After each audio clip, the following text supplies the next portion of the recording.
Saudara, pagi ini ataupun hari ini umat Kristiani memperingati bangkitnya Yesus Kristus atau biasa disebut dengan Hari Paskah. Pemahaman dimensi kebangkitan Yesus Kristus penting bagi kehidupan berbangsa dan bernegara yang saat ini terkait pasca pemilu legislatif. Hal ini akan kami perbincangkan dengan Pendeta Steven Einstein, Purek Akademis Grafi Internasional Theological Seminari yang telah hadir di Studio 9 TVRI Jakarta. Selamat pagi, Pendeta. Selamat pagi, Bu Bulan. Terima kasih Anda telah hadir di studio kami ya. Pak Pendeta, apa makna kebangkitan Yesus Kristus bagi umat Kristiani? Iya, ini pertanyaan yang baik sekali. Kalau kita baca Alkitab, penuh sekali dengan kebangkitan Yesus Kristus. Rasul-rasul pada abad pertama juga banyak sekali berbicara mengenai kebangkitan, dan itu berarti kebangkitan Kristus merupakan inti atau sentral dari kekristenan. Bisa dikatakan kalau Yesus Kristus tidak bangkit, maka tidak ada yang namanya Kristen hari ini. Nah, mengapa kebangkitan Kristus begitu penting dan apa maknanya? Yang pertama, ada beberapa makna sebenarnya. Yang pertama, kebangkitan Kristus membuktikan siapa Dia. Jadi kebangkitan Kristus membuktikan bahwa Yesus benarlah orang yang Dia klaim. Karena sebelum Dia mati pun, Kristus pernah berkata, setelah 3 hari aku akan bangkit. Dan dengan demikian Dia membuktikan bahwa Dia benarlah siapa yang Dia klaim. Dan siapakah Dia? Ini adalah suatu pertanyaan yang patut dijawab oleh setiap orang. Sebenarnya hanya ada tiga pilihan mengenai siapa Yesus Kristus sebenarnya.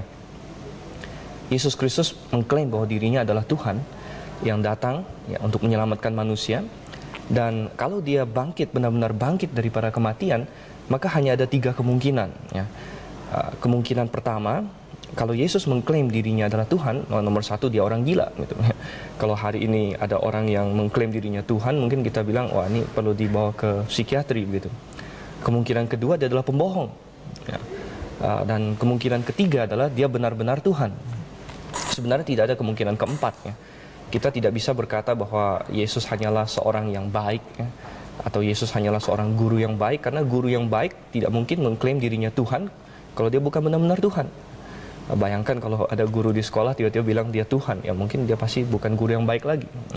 Oleh karena itu kebangkitan Yesus membuat kita bertanya, siapa Dia sebenarnya? Apakah Dia pembohong? Kalau Dia pembohong, bagaimana Dia bisa bangkit dari mati? Yeah. Apakah Dia orang gila? Ya. Kalau Dia orang gila, bagaimana mungkin orang bisa mengikut Dia? Bagaimana Dia bisa bangkit dari mati? Oleh karena itu, karena Dia bangkit dari mati, maka kita percaya dan saya percaya dan orang-orang bisa percaya bahwa Dia benar-benar adalah Tuhan. Nah, mungkin pertanyaan mendasar lain adalah, mungkin ada yang bertanya, kalau begitu dari mana Anda yakin Dia bangkit? Gitu. Pernah mungkin Ibu Bulan pertanyaan begitu. Dari mana keyakinan itu muncul begitu ya? Nah, ini pertanyaan yang baik sekali. Mungkin kalau kita tanya orang-orang hari ini, mungkin Ibu Bulan percaya tidak dulu ada yang namanya Alexander Agung? Percaya ya? Percaya ada yang namanya Genghis Khan. Nah, kenapa bisa percaya begitu? Tentu karena ada catatan tentang mereka. Ya, ada catatan tentang mereka, ada saksi mata tentang mereka. Padahal Yesus ini juga ada catatan ya tentunya ya Pak ya. Dan catatan saksi mata tentang Yesus jauh lebih banyak daripada tokoh-tokoh historis lainnya. Ya, dimana kalau tentang tokoh-tokoh historis yang sekuler, kita paling mendapatkan beberapa manuskrip. Tentang Yesus kita mendapatkan ribuan catatan tentang Dia. Ribuan, dan saksi mata di pengadilan kita hari ini, kalau ada 2 orang saksi, maka segala perkara menjadi jelas. Sedangkan sekitar 30 tahun setelah kematian dan kebangkitan Yesus, ada 500 orang yang masih hidup yang menyaksikan Dia bangkit kembali. Iya. Gitu. Iya, Pendeta, berkaitan dengan kehidupan ataupun makna berbangsa dan bernegara untuk saat ini, bagaimana umat Kristiani memaknainya dalam berbangsa dan bernegara untuk saat ini? Iya, saya rasa ini pas sekali, kita baru saja selesai pemilu gitu, dan kita memilih pemimpin bangsa. Seperti yang banyak kita ketahui juga bahwa sebenarnya yang dibutuhkan Indonesia ini bukan lagi pemimpin yang pintar, yang hebat. Kita sudah memiliki orang-orang seperti itu, tapi yang dibutuhkan adalah integritas, moral, tanggung jawab kepada rakyat. Dan saya rasa ini semua adalah sesuatu yang keluar dari hati. Oleh karena itu tidak bisa kita bikin aturan dari luar, harus ada perubahan dari dalam hati. Nah, inilah yang dimungkinkan oleh Yesus Kristus. Ketika dia bangkit daripada kematian, dia membawa keselamatan yang bisa mengubah manusia. Dia pernah berkata, akulah kebangkitan dan hidup, barang siapa percaya kepadaku, ia akan hidup walaupun ia sudah mati. Itu berarti dia bisa menang dari maut, dia bisa menang dari dosa. Manusia yang berusaha dengan dirinya sendiri untuk melawan dosa, berusaha dengan dirinya sendiri untuk keluar daripada dosa, untuk menghindari upah dosa, tidak akan mungkin bisa dengan kekuatannya sendiri. Dia harus diselamatkan oleh Yesus Kristus. Dia harus percaya siapa itu Yesus, dan berbicara mengenai kebangkitan, kita harus berbicara mengenai kematian. Kenapa dia bisa bangkit? Tentu karena dia mati, 3 hari sebelumnya. Kenapa dia mati? Dia mati dan banyak orang mengejek. Dia bilang, kalau engkau benar Mesias Tuhan, turun dari salib. Mereka nggak bisa mengerti kenapa namanya Tuhan, Mesias bisa disalib. Tetapi mereka tidak tahu. Mereka bilang, kalau engkau Mesias, turun dari salib, selamatkan dirimu, selamatkan kami. Mereka tidak tahu bahwa dia berada di atas salib itu justru untuk menyelamatkan mereka. Kalau dia turun, dia tidak bisa menyelamatkan mereka. Karena di atas salib itulah dia menanggung dosa seisi dunia. Dan buktinya bahwa dia benar-benar Tuhan adalah ternyata dia menang. Dia tidak mati terus. Kalau dia mati terus, ya sudah tamat. Tapi dia menang, dan kemudian dia dengan kemenangan itu, setiap orang yang percaya kepadanya dijadikan ciptaan baru. Dan dengan itu ada kekuatan dari dalam untuk merubah diri. Dan bangsa ini juga merupakan kumpulan dari individu-individu. Dan kalau individu-individu ini bisa berubah dari dalam, maka bangsa ini juga akan bangkit. Ya, apa yang harus dilakukan oleh umat Kristiani? Kemarin kita baru saja melakukan pemilu legislatif, dan tentunya kita akan melakukan pemilu ataupun pemilihan presiden mendatang, ya, Pak Pendeta. Ya, saya rasa kalau dalam hal ini umat Kristiani tentu harus berperan aktif. Artinya kita memikirkan kebaikan bangsa ini, ya, dan kita membuat suatu pilihan yang tepat, yang sesuai dengan akal sehat. Ya, seperti juga kita memikirkan segala sesuatu dengan akal sehat. Ya, misalnya tentang kebangkitan Kristus, kenapa kita bisa percaya itu, ada bukti-bukti yang kuat. Nah, demikian juga kita bawa ini ke kancah politik dalam pengertian bahwa kita lihat, ya, yang mana yang sesuai dengan undang-undang, yang mana yang sesuai dengan yang baik untuk kehidupan berbangsa dan bernegara kita ini. Ya, bagi Anda sendiri ataupun menurut Anda, umat Kristiani apa yang harus dilakukan untuk kelompok-kelompok yang kalah dalam pemilu kemarin? Iya, untuk kelompok-kelompok yang kalah tentu saja nomor satu harus belajar untuk menerima kekalahan. Terlalu banyak harus orang sportif menurut Anda? Ya, terlalu banyak orang sepertinya siap menang tapi tidak siap kalah, gitu ya. Tetapi kita harus siap untuk kalah, siap untuk menang. Yang penting prosesnya fair. Itu yang harus dipastikan juga oleh baik itu para pengawas dan sebagainya. Mereka harus memastikan proses ini fair. Kalau memang fair, ya. Tapi kalau misalnya suara pemilih sudah tercapai sekian banyak, maka itu kita bisa terima semuanya. Iya, menurut Anda sendiri apabila ada yang tidak fair, tadi Anda katakan harus fair, ya. Apa sikap yang harus dilakukan? Kita harus berbenah, dan kita harus usut. Tentu yang tidak fair harus ditindak supaya tidak terjadi lagi. Misalnya ada usaha-usaha untuk membeli suara, memasukkan suara. Ini kalau yang begini harus ditangkap, ya. Harus kalau misalnya itu terjadi secara institusional, mungkin yang institusi yang melakukan itu harus dihukum dan sebagainya. Intinya jangan sampai ini terjadi lagi supaya ada integritas. Apabila hal itu belum bisa tercapai, Anda sendiri sebagai umat Kristiani ataupun umat Kristiani yang ada di Indonesia harus melakukan apa? Apabila tadi Anda katakan itu belum fair dan semua ini belum tercapai sesuai dengan harapan. Ya, tentu kita tahu bahwa di dunia ini tidak ada yang sempurna, begitu. Oleh karena itu kita terus bekerja dan berdoa. Ya. Kita mendoakan, umat Kristiani harus mendoakan bangsa ini supaya bangsa ini maju, dan supaya bangsa ini bisa bangkit, dan kita terus berusaha, ya, dan walaupun tidak fair atau kurang fair, bisa tidak katakan tidak fair, maksudnya masih ada banyak kekurangan lah. Tentu kita terus bukannya lalu angkat tangan lalu pergi, tapi kita justru terlibat di dalamnya untuk memperbaiki itu. Iya. Tadi Anda katakan bahwa makna daripada kebangkitan ataupun Paskah hari ini adalah pengorbanan daripada Yesus Kristus, dan kita baru saja melakukan pemilu legislatif, ya, Pak Pendeta. di mana juga ada sinyalemen bahwa elit politik berebut kekuasaan. Hal ini tentunya bertentangan sekali ya dengan apa yang dilakukan oleh Yesus Kristus beberapa ribu tahun yang lalu. Bagaimana menurut Anda sendiri? Iya, benar. Sebenarnya begini, sebenarnya kekuasaan manusia di muka bumi ini adalah istilahnya delegasi dari Tuhan. Ya.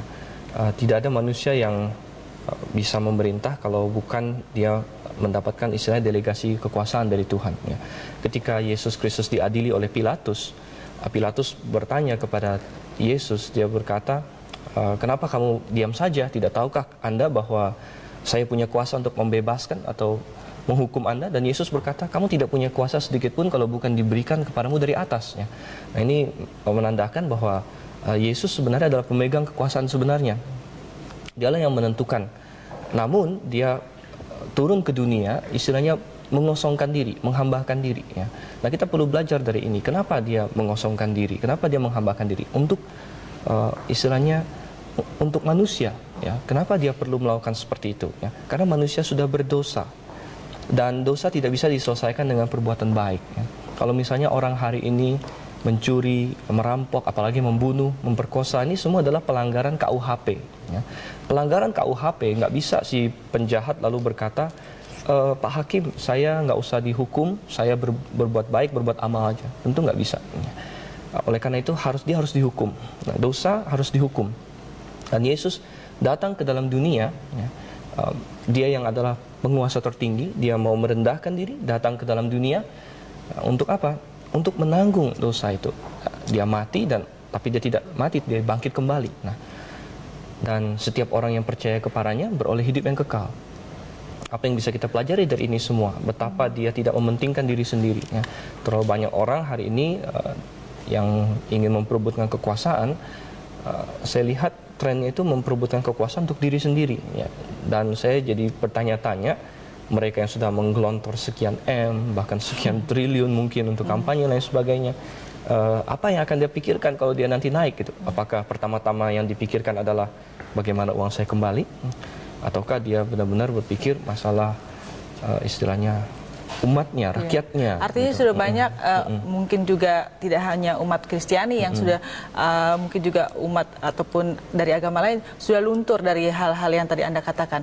Bagaimana yang harus dilakukan, Pak Pendeta? Iya, kembali lagi kita harus mengerti semuanya dari sudut yang benar gitu.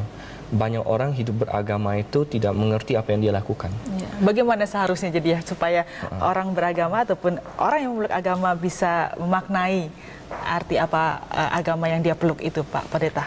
Iya, jadi nomor satu tentu semua orang harus berpikir dengan jernih. Istilahnya agama yang benar itu tidak mungkin bertentangan dengan akal sehat. Ya. Tidak mungkin memakai kekerasan. Hari ini terlalu banyak agama yang mengatasnamakan agama, berbuat kekerasan. Tapi agama yang benar tidak mungkin. Oleh karena itu kita harus memiliki satu sikap, itu mencari kebenaran. Tidak perlu pakai ngotot, tidak perlu pakai kekerasan, mencari kebenaran. Dan sudah kebenaran itu didapat, kebenaran itu diterima, kebenaran itu dipegang dengan sepenuhnya dan melakukan kebenaran itu. Ya, jadi kalau misalnya contoh saja kita menyelidiki ya, siapa sebenarnya Yesus Kristus ya. Nah, kalau kita selidiki dengan kepala dingin, tanpa usah pakai kekerasan, tanpa pakai ngotot, siapa dia sebenarnya? Ya? Apa memang dia sebagaimana dia klaim, Tuhan dan Juru Selamatnya? Nah, kalau memang benar itu, apa konsekuensinya? Hidup beragama itu bukan hanya teori, tapi apa konsekuensinya? Apa yang harus saya lakukan? Oh, kalau dia memang Tuhan dan Juru Selamat, maka saya harus tunduk dan percaya kepadanya. Dan kemudian ada firman-Nya, dan ini dilakukan. Nah, dijalani begitu. Ya. Banyak kekerasan yang terjadi tadi seperti yang Anda katakan. Apakah memang ini artinya nilai keimanan seseorang sudah luntur atau memang seseorang itu harus lebih menjalaninya dengan sungguh-sungguh, Pak Pendeta? Iya, banyak kekerasan yang terjadi ini mungkin bisa banyak sebab ya. Yang nomor satu kita lihat bahwa jelas ya kalau Alkitab tidak pernah mengajarkan kekerasan ya. Alkitab tidak pernah mengajarkan kekerasan, malah Alkitab berkata kasihilah musuhmu ya. Tidak pernah dia menyuruh untuk menyerang orang yang berlainan, orang yang berseberangan, tidak pernah. Bahkan dikatakan kasihilah musuhmu, ya, berdoalah bagi mereka yang menganiaya kamu. Ya.